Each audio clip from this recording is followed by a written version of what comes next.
कर रहे हैं वो फैक्ट्स, आंकड़े आप कैसे डिनाई करेंगे? ये ऑफिशियल फिगर्स हैं। तो ये जबरदस्ती की बात आप कहना चाहें कहिए, मगर ये कोई मानेगा नहीं। आप जाइए इंटीरियर में, गुजरात में जाइए, don't go on the super highways कि वो एक जो पोटेमकिन विलेजेस जिनको कहते हैं ना कि दिखावा, एक शो ऑफ एफ्लुएंस, और इंटीरियर में जाइए बड़ी गरीबी है, बड़ा भुखमरी है, हाई इन्फेंट बच्चे अर्ली एज में मर जाते हैं, गरीबी है। ट्राइबल एरिया जाइए, शेड्यूल कास्ट का क्या हाल है। ये सब नाटक से नहीं चलेगा काम। बिल्कुल। एक और सवाल मोदी जी पर मैं आपसे पूछना चाहूंगा, जिसमें आप बेबाक टिप्पणी अपनी आपकी गुजारिश करूंगा आपसे। मुसलमानों को लेकर जो 2002 में हुआ था, उसे लेकर बार बार लोग टिप्पणी करते हैं और मोदी जी हमेशा इस पर चुप रह जाते हैं। आपको लगता है कि मोदी जी को मुंह खोलकर इसका सीधा जवाब देना चाहिए, या आपको लगता है कि मोदी जी की चुप्पी ही अपने आप में तमाम सवालों का जवाब है? उनकी चुप्पी सब सवालों का जवाब है। बस हम और नहीं कुछ कहना चाहते। सबको मालूम है क्या हुआ था गुजरात में। ऐसा नहीं है कि जनता यहाँ की बेवकूफ है, हालांकि मैं 90% को बेवकूफ कहता हूँ, फिर भी कुछ मामलों में अक्लमंद है। अच्छा, ये बताइए, आपके ऊपर बहुत सारे लोग ये आरोप लगाते हैं कि आप कांग्रेस पार्टी के पक्षधर हैं। क्या इसमें जरा सी भी सच्चाई है? बिल्कुल झूठ है। ये अभी हाल में जो मैंने मोदी जी पे लेख लिखा, उस पर जो मुझ पर भयंकर प्रहार किया, कुछ अरुण जेटली वगैरह साहब ने यही कहा, मेरे ऊपर आरोप लगाया कि ये मैंने बताया सब में कितने बार मैंने कांग्रेसी गवर्नमेंट्स की आलोचना की है। उदाहरण दिए मैंने कि महाराष्ट्र में वो जो शाहीन लड़की जिसने फेसबुक पे लिखा और महाराष्ट्र की पुलिस ने गिरफ्तार कर लिया उसको, मैंने बड़े सख्त चिट्ठियां लिखी चीफ मिनिस्टर महाराष्ट्र को कि ये सब बिल्कुल बर्दाश्त नहीं होगा, और मेरी चिट्ठियों पे वो पुलिस वाले सस्पेंड हुए। फिर वहां असीम त्रिवेदी कार्टूनिस्ट को गिरफ्तार किया, मैंने फिर बड़ा सख्त चिट्ठी लिखी चीफ मिनिस्टर महाराष्ट्र को जो कांग्रेसी है। दिल्ली में इफ्तिकार जिलानी को हैरेस किया गया, मैंने दिल्ली गवर्नमेंट को लिखी जो कांग्रेसी गवर्नमेंट है।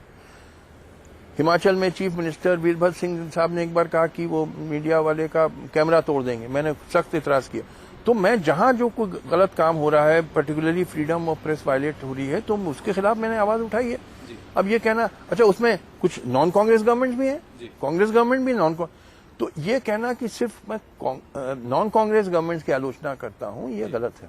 मैं कांग्रेस गवर्नमेंट की बहुत सारी, मैंने आपको 20 उदाहरण अभी दे दूं। बिल्कुल। एक और सवाल जो लोग आरोप लगाते हैं आपके ऊपर, क्या आप गांधी परिवार के करीबी हैं? नहीं, मैं बिल्कुल करीबी नहीं हूं। मैं बिल्कुल करीबी नहीं है। मैं कभी मिला ही नहीं हूं उन लोगों से। मैं कभी नहीं मिला हूं जी। कोई मैं करीबी नहीं हूं। अब हम जरा टेलीविजन पत्रकारों के ऊपर बात कर लें। उनके ऊपर भी आपकी बड़ी सख्त टिप्पणी आती है, खास करके मेरी बिरादरी के लोग।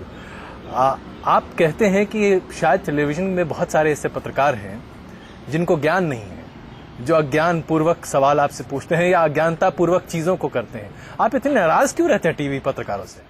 देखिए, नाराज की बात नहीं, कई आप लोग अच्छे काम भी करते हैं, ऐसा नहीं है कि हर काम बुरा है। आप लोगों ने इतने स्कैम्स एक्सपोज किए, भ्रष्टाचार एक्सपोज की, जो अच्छा काम था, देश के हित में था। साथ साथ देखिए, मैंने जो बातें कही कि एक तो ये समझ लीजिए कि आपको जनता की सेवा करनी है, और 80% 85% जनता इस देश की गरीब है। तो रियल प्रॉब्लम जो कंट्री के हैं सोशियो इकोनॉमिक है। मगर आप लोग अक्सर जो हाईलाइट करते हैं कि lives of film stars, cricket, ये जो कि नॉन इश्यूज को प्रोजेक्ट करते हैं जैसे रियल इश्यूज हैं, यानी रियल बड़ा छोटा सा हिस्सा होता है। नहीं, अरे साहब चलता रहता है पूरे दिन। राहुल द्रविड़ रिटायर हुआ, 3 दिन तक चलता रहा। देवानंद की डेथ हुई, राजेश खन्ना की डेथ हुई, चलता रहा पूरे दिन।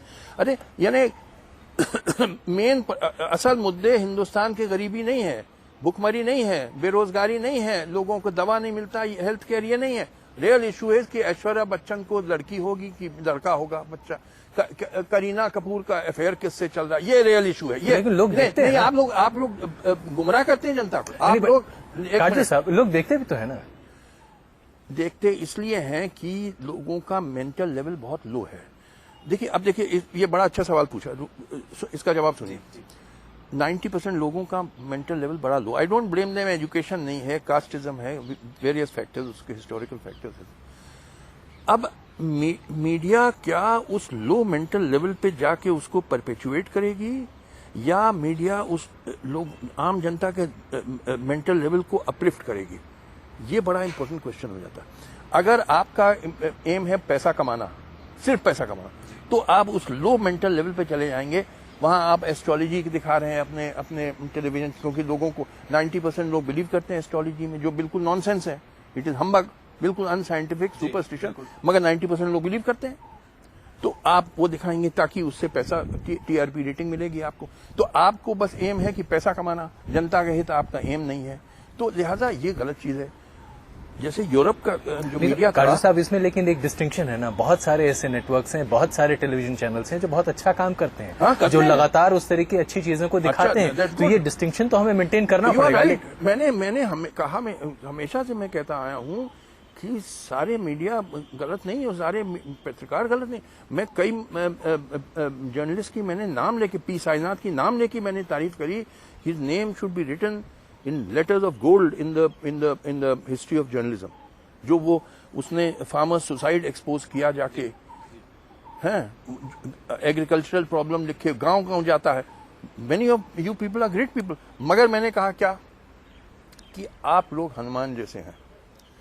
हनुमान जी भूल गए थे अपना कर्तव्य और अपनी शक्तियां, तब जामवंत को उनको याद देना। तो मैं जामवंत हूँ, वो आप लोग हनुमान है जो भटक गए हैं, गलत रास्ते में चले गए। तो मैं जामवंत का रोल प्ले कर रहा हूँ। आप लोग में बड़ी शक्तियां हैं जी, मगर आप भूल गए हैं और अपने कर्तव्य भूल गए हैं, भटके हुए हैं। तो मैं आपको सही रास्ते पे ला रहा हूँ। चलिए, एक आखिरी सवाल, फिर मैं वापस घूम के संजय दत्त पर वापस आ जाता हूँ। आप वाकई में दिल से मानते हैं कि संजय दत्त एक अच्छा आदमी है और उसे छोड़ देना चाहिए? उसने बेवकूफी करी, he acted foolishly in keeping that weapon. बेवकूफी अब की, मगर माफ करो। देखो वो पोर्शिया की स्पीच थी शेक्सपियर की मर्चेंट ऑफ वेनिस में, हैं कि भाई justice will be tempered with mercy, हैं। और उसने कौन, कबीरदास ने कहा कि क्या था, क्षमा बड़न को चाहिए छोटन को उत्पात। तो बड़े लोगों नहीं, तुलसीदास ने कहा शायद, गोस्वामी। तो क्षमा, हाँ भाई है गवर्नर साहब, क्षमा ठीक है, गलती करी, वो 20 साल हो गए गलती किया, छोड़ो। वो सफर कर चुका है, काफी सफर कर चुका है, उसके छोटे बच्चे हैं। इंसानियत के नाते मैंने अपील करी। कौन सा गलत काम किया मैंने? और एक जज के तौर पर अगर इस तरह का मामला आपके सामने आता तो शायद आप माफ कर देते? नहीं, जज के देखिए वहां पे नहीं होता, वहां क्योंकि मिनिमम 5 years सेंटेंस है ना। आर्म्स एक्ट में सेक्शन 25(1)(a) में है कि if you are in possession of a prohibited weapon without licence, तो सेंटेंस इज मिनिमम 5 years। तो वहां आप 5 साल जरूर देते? देना पड़ता है, क्योंकि आई एम हेल्पलेस। लॉ तो नहीं बनाता है जज, लॉ तो पार्लियामेंट बनाती है।